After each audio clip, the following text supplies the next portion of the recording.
Hi everyone, it's Lynn from Lynn Vintage and welcome back to another Retro Cooking Wednesday. Today is our first video in a series.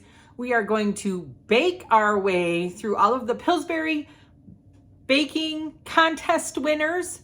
So the Pillsbury Bake-Off started in 1949 and the winning recipe was no knead water rising twists. So we got to see what that's all about, right? So we're going to make those. If you like this content, don't forget to hit that subscribe button. It helps my channel grow. And don't forget to hit that bell notification so that you don't miss a video that I upload.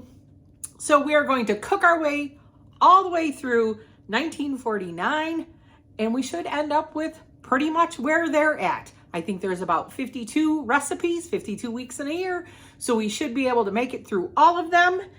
And let's see how Miss Smafield, or however you want to pronounce her name, I will make sure I put her correct name in the description, in 1949, how she was rising her twists in water. Let's check that out. See you at that ingredient table.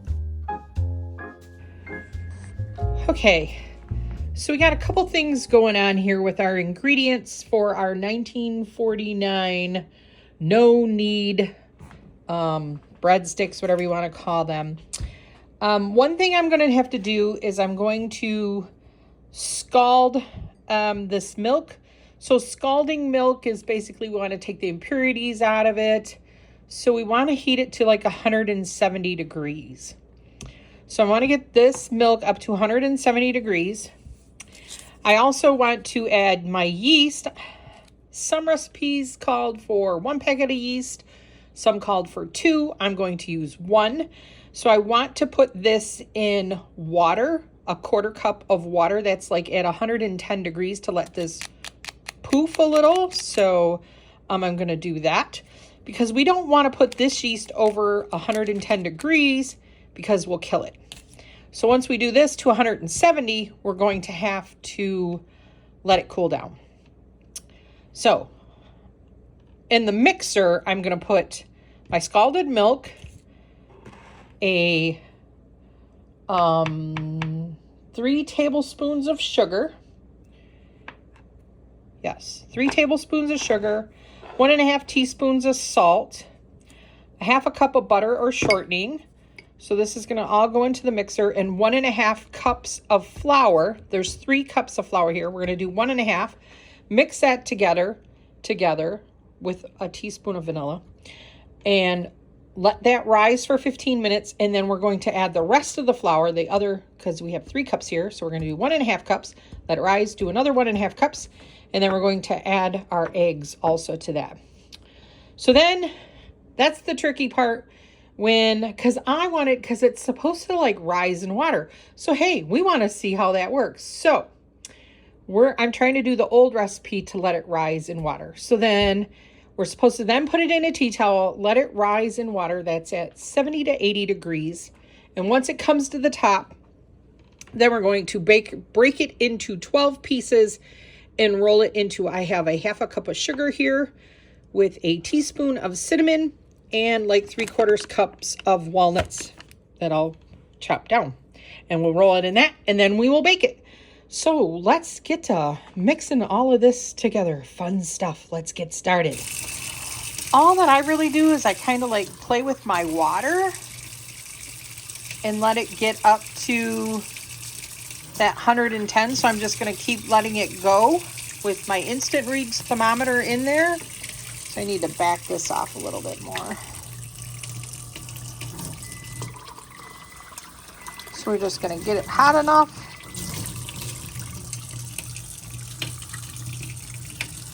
Oh, there we go. 109. That's pretty close. That's where I want it to be. I don't want it to go over like 110. So I think that's good. And then I'm just going to measure out my 1/4 cup. Okay, so we got our 1/2 cup of butter in there. We're going to add our 3 tablespoons of sugar, our 1.5 teaspoons of salt,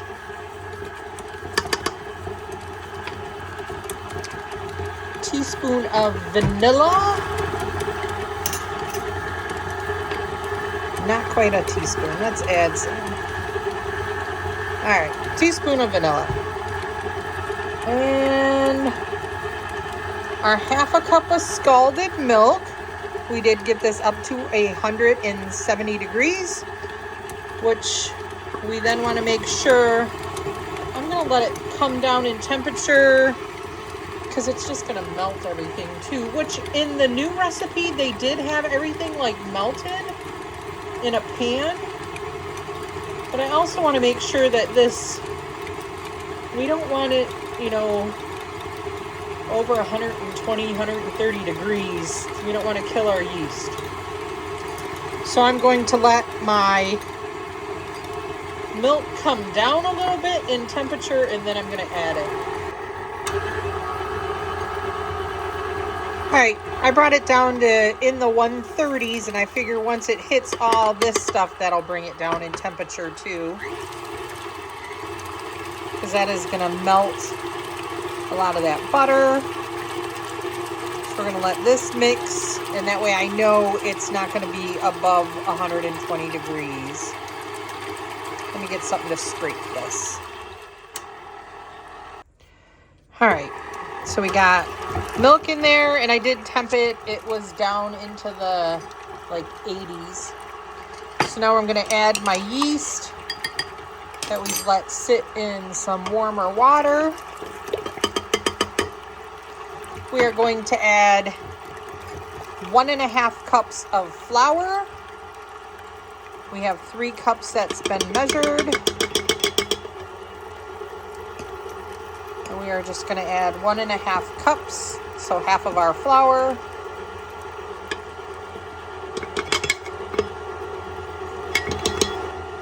Okay, so then we're going to we're going to mix this together and let it rest for 15 minutes, and then we're going to come back and add the rest of our flour and our eggs. So let's let this rise.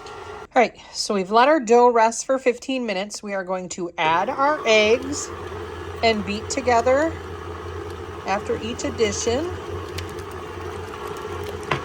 until completely combined.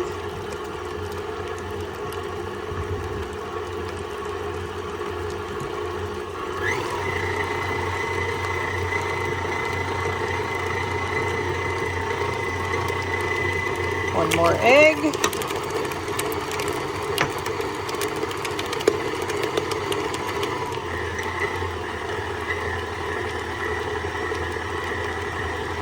Then we're going to add the rest of our flour, the 1.5 cups.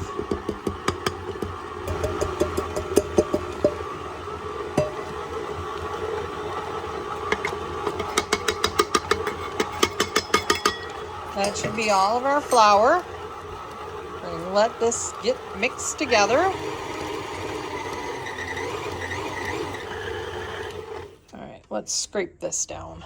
So this is where the fun begins. So we can either put a towel on this and let this rise for a half hour, or we can put this dough in a tea towel, because this is originally how it was done, and put it in water that is 70 to 80 degrees, the water, and pull it out when it rises to the top in a tea towel.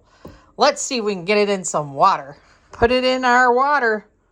See if she'll float in a while. You know, I really think that this was probably done more so if you were in a drafty house. You didn't have a place that it could be warm. So probably a good way to let it rise really good in some warm water. Let's see what happens. All right, well, we've been sitting in water for about a half hour. So I am going to divide this dough up into 12 pieces. And I'm going to then roll it in our cinnamon sugar. And we're going to bake it at 375 for about 12 minutes. So I'm just going to take a ball of this dough, roll it in the cinnamon sugar, and then pull them into twists. So let's do that. So I am just going to take the balls of dough. I took each half and I did 6 balls, and then I rolled them in the cinnamon sugar, and then I'm just going to make them into twists, let them sit for 5 minutes, and then we are going to put them in the oven, 375, 12 minutes, 12 to 15. All right, thoughts on our twists.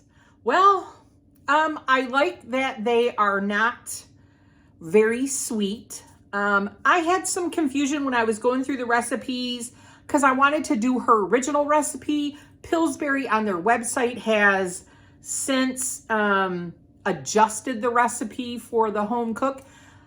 So I really tried to do the original recipe, and you know, somebody putting something in water, we got to try it out. I probably, if I made them again, would not put them in the water. I would probably put a, you know, dish towel over the top and let them rise naturally. But you know, I really think maybe if it was a really drafty house or whatever, and you wanted to make sure that your dough would rise, might be a good way to do it. I'm not 100% taken on it, but you know, 1949 was a different time. So next week we will be doing orange Kissimmee cake from 1950, the winner from there. So let's see how orange Kissimmee cake is.